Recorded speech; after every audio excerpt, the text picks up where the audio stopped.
Hello and welcome to Indus News live from Islamabad. I'm GOVT and these are the headlines.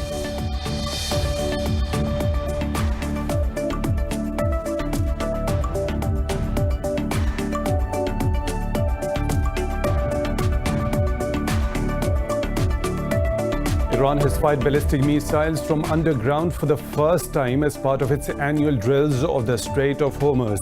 In a statement, Iran's Revolutionary Guards official Amir Ali Hajizadeh said the missiles were launched without using the conventional equipment. The US termed the missile launch irresponsible as it caused 2 American bases to go on heightened alert. Pakistan has summoned a senior Indian diplomat to protest ceasefire violations by India along the line of control. The Foreign Office says 3 civilians were wounded in unprovoked fighting in the Rakchakri sector. In occupied Kashmir, Indian troops have martyred 2 more Kashmiri youths in Rajouri district. The occupying forces wounded another civilian during a military operation in the Nowshera area. The valley has been under New Delhi's crushing curfew and communication blackout for the past 359 days. Daily COVID-19 cases in the US have climbed back to over 60,000 with nearly 1,600 deaths. The country's infection tally has exceeded 4.3 million as the death toll crossed 149,000. Meanwhile, Brazil has reported 921 deaths in the last 24 hours, taking the count to over 88,000 with nearly 2.5 million cases. Over in Pakistan, 27 more people have lost their lives, taking the toll to nearly 6,000 with over 276,000 cases. Globally, the virus has claimed some 660,000 lives while infecting more than 16.7 million people. Those are the headlines and detailed stories right after a short break. Stay tuned.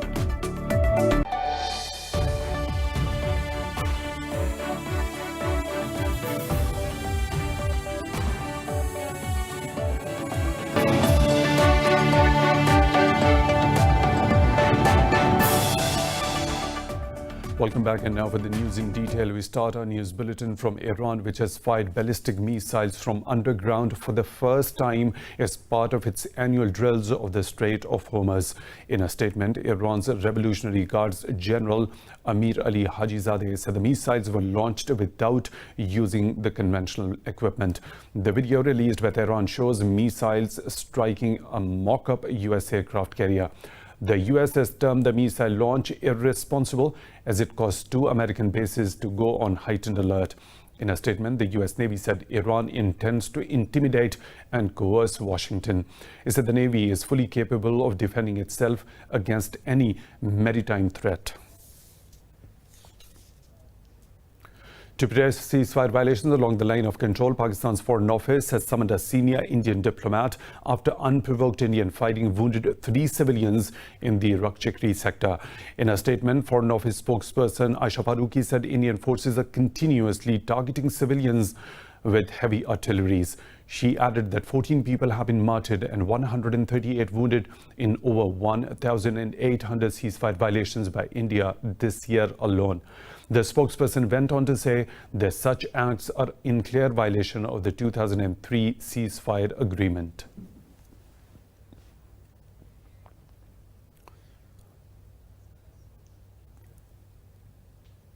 Meanwhile, in Indian-occupied Kashmir, Indian troops have martyred 2 more civilians in the Rajouri district. The occupying forces wounded another civilian during a military operation in the Nowshera area. The troops have sealed all the entry and exit points of the area. Police say a cordon and search operation is underway in the vicinity. Indian atrocities in occupied Kashmir have sharply increased despite the COVID-19 outbreak. The valley has been under New Delhi's crushing curfew and communication blackout for the past 359 days.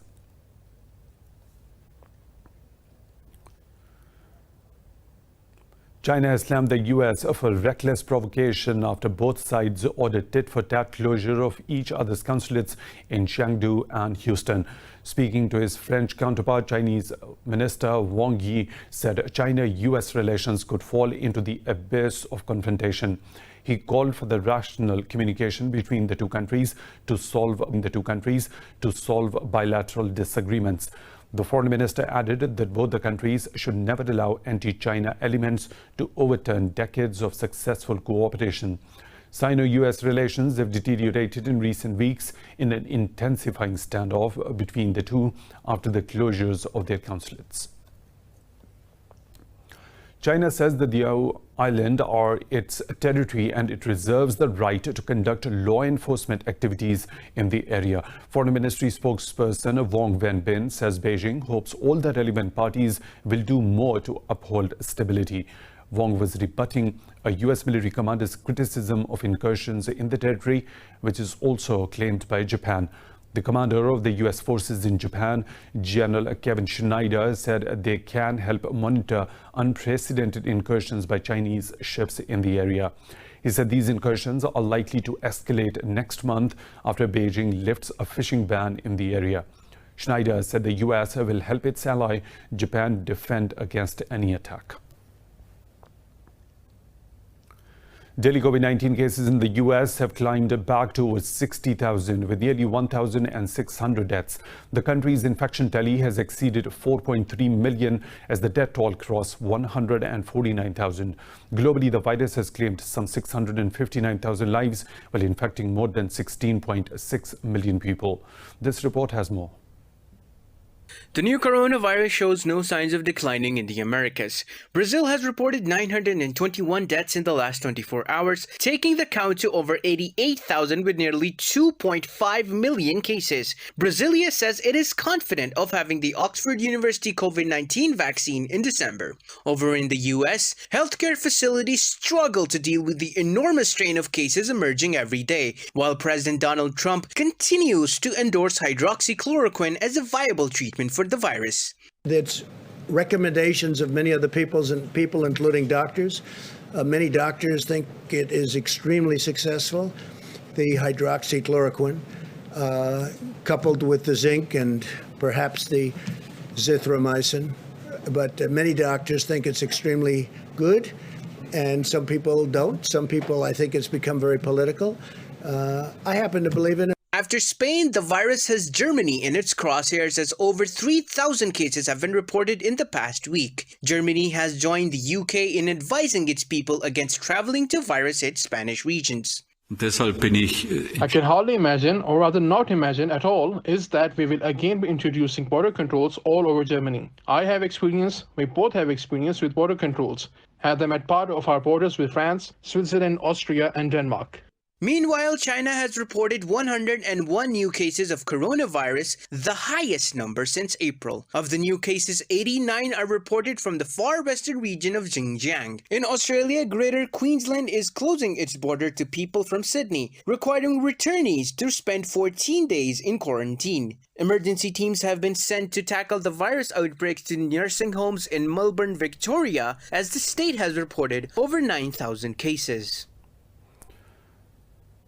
Meanwhile, in Pakistan, 27 people have died from COVID-19 in the last 24 hours, with the death toll rising to 5,892. The health ministry says 1,063 new cases were reported as the tally crossed 276,000. Officials say nearly 245,000 people have recovered from the virus so far. The ministry said there are now over 25,000 active cases in the country and 1,179 critical cases are there. Sindh remains the worst hit province with over 119,000 infections, while Punjab has reported over 92,000 cases. The US has welcomed a ceasefire announcement by the Taliban and Kabul government for Eid al-Adha. Special envoy for Afghanistan, Zalmay Khalilzad, said Washington hopes the occasion will bring Afghans one step closer to sustainable peace.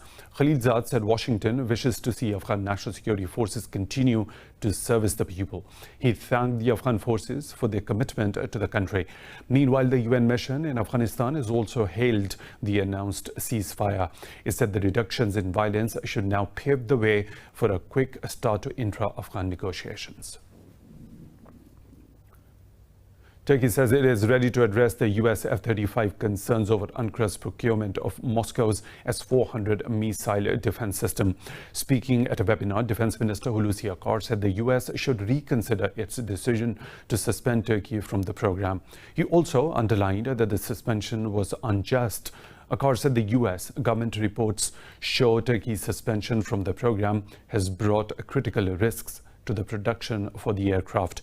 He said Turkey's defense industry has continued to supply key parts of the aircraft despite the COVID-19 pandemic. He said Ankara was not just a customer of the F-35 program, but a partner.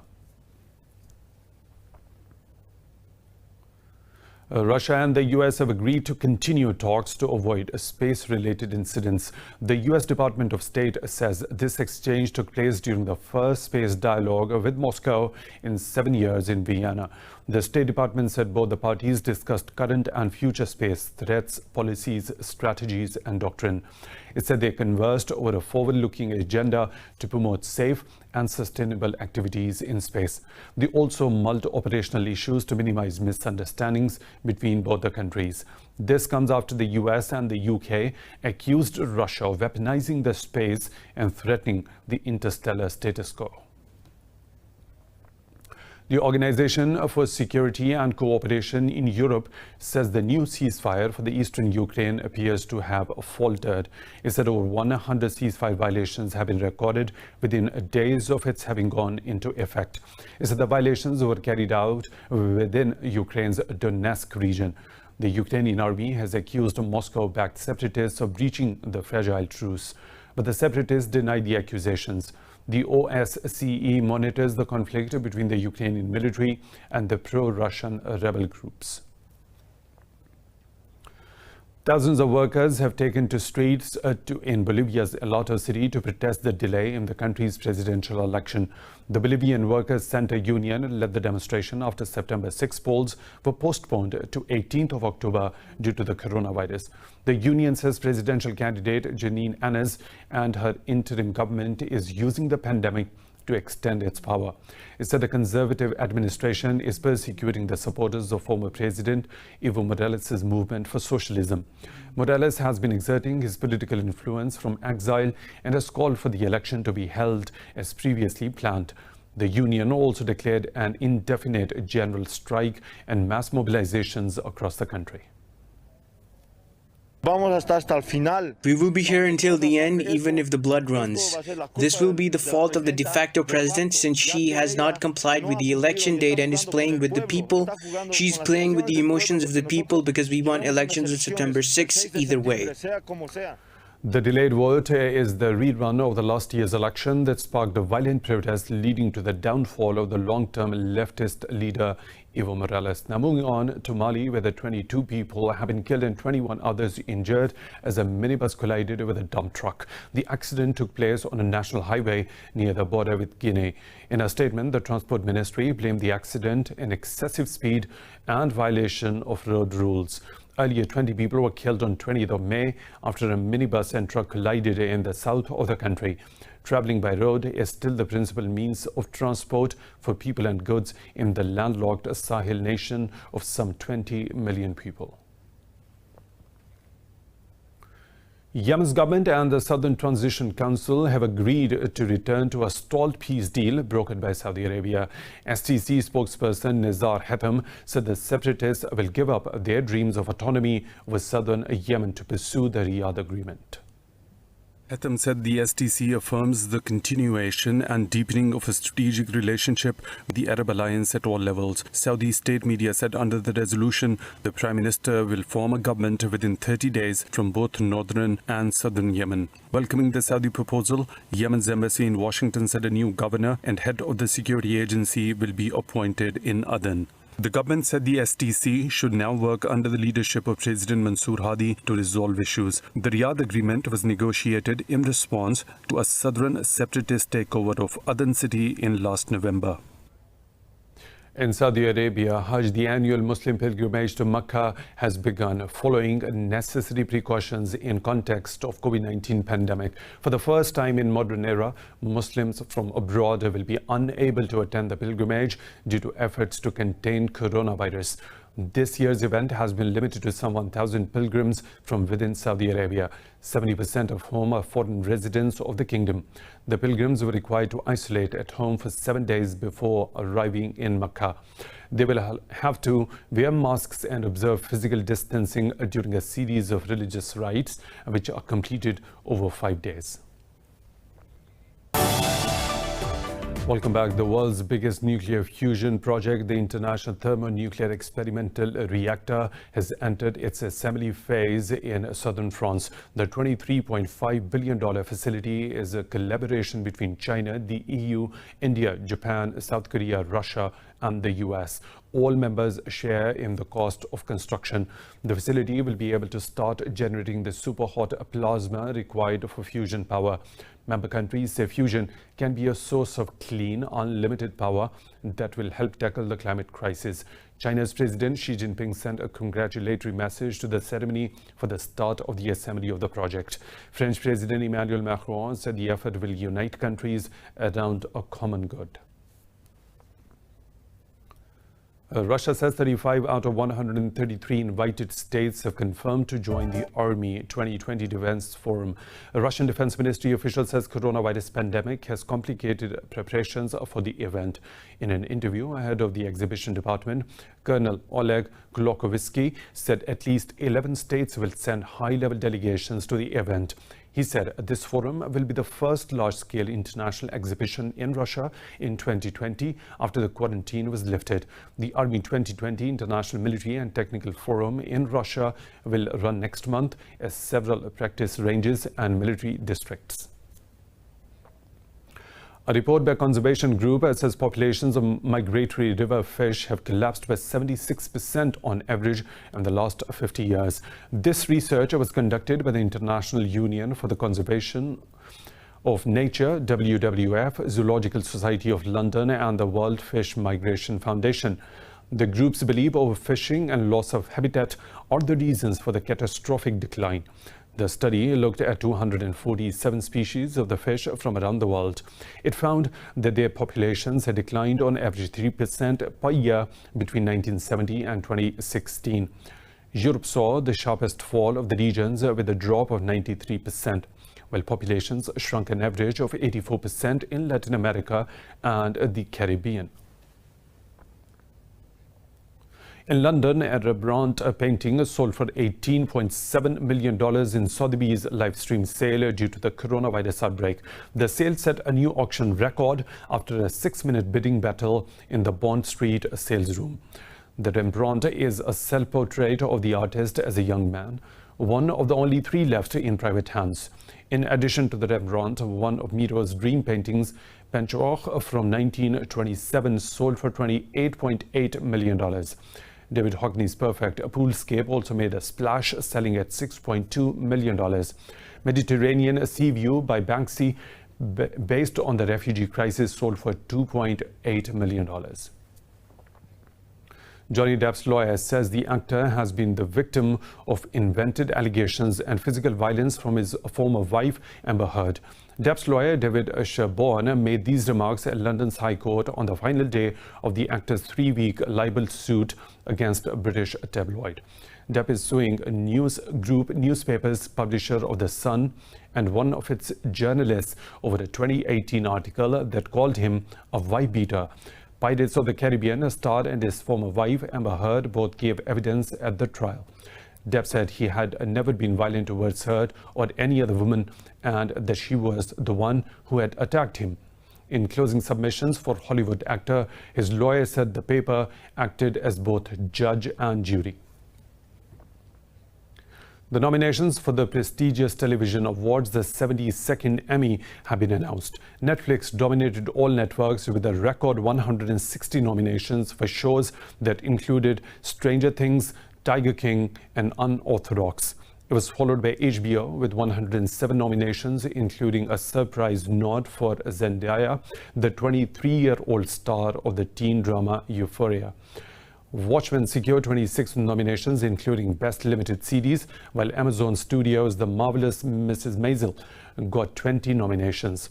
Multiple nominations have also gone to actor of color, including Muslim American Remy Youssef for his semi-autobiographical comedy named Remy. The Emmy Awards will be announced at a ceremony on 20th of September.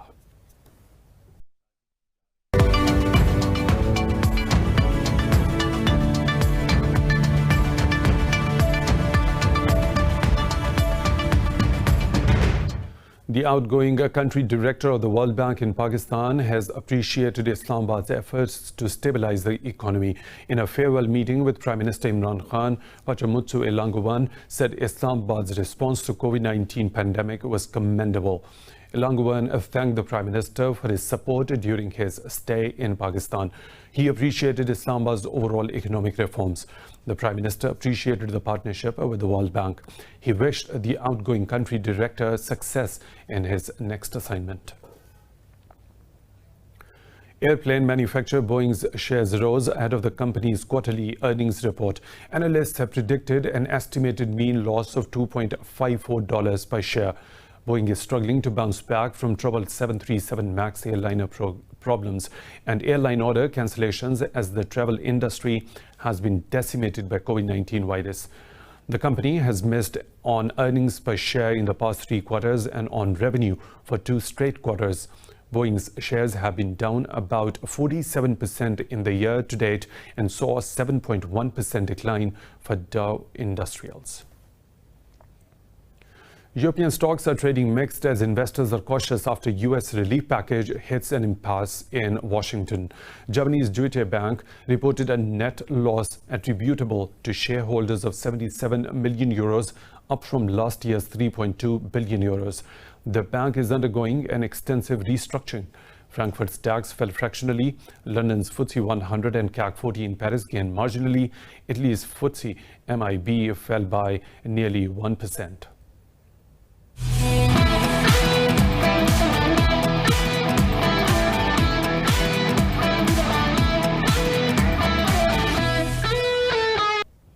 In cricket, West Indies captain Jason Holder hopes England will reciprocate his team's visit with a tour to the Caribbean later this year.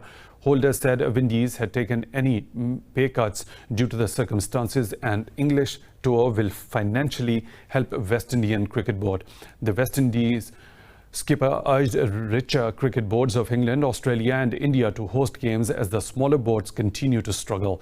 In a tweet, former West Indian captain Darren Semi also urged England to reciprocate with a tour of the Caribbean. England Cricket Board had projected losses of up to $491 million before West Indies agreed to play the 3-test series. And in football, Inter Milan beat Napoli by 2-0 in Italian Serie A clash at the San Siro. Fullback Danilo D'Ambrosio and star forward Lautaro Martinez were on target as the host stays second behind the champions Juventus. The hosts went ahead after 11 minutes when D'Ambrosio turned the ball home from Cristiano Biraghi's cut back. Napoli created lots of chances, but Martinez scored an incredible long-range goal in the 74th minute to seal the win. Meanwhile, free-scoring Atalanta beat Parma by 2-1 to close in on a 100-goal Serie A tally for this season. The win also extended Atalanta's unbeaten run to 17 league games, and the club will now need 2 more goals to match the record set in 1950.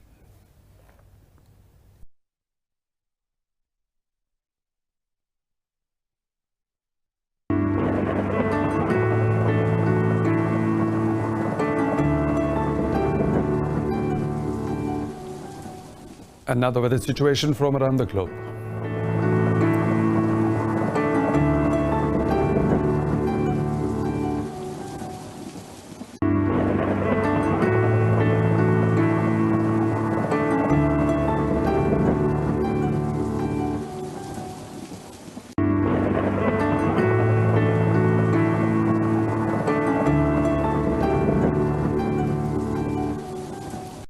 And that is all for now. For the latest updates, you can follow us on social media at Indus.News.